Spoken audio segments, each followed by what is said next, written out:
सगळ्यात अगोदर घेतलेले आहे मी आलू, तुम्ही बघू शकता.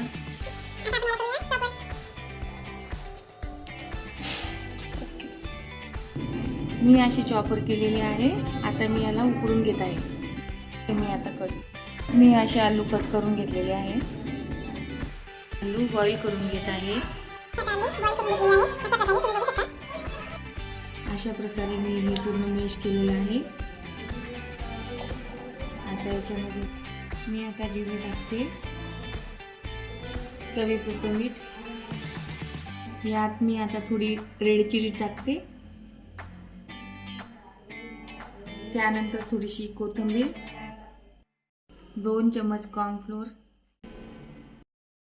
बघा मी अशा प्रकारे कॉर्नफ्लोअर टाकून घेतलेला आहे. आता मी याला मिक्स करते.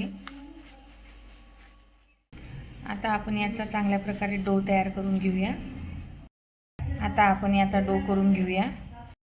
हा आपला डो तयार झालेला आहे. अशा प्रकारे कढईमध्ये गरम करण्यासाठी तेल ठेवलेलं आहे.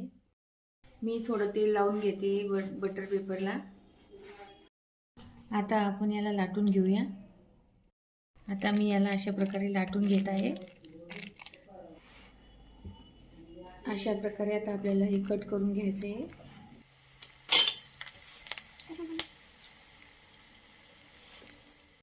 हा व्हिडिओ जर तुम्हाला नक्की आवडला असेल, लाईक, शेअर, कमेंट करा.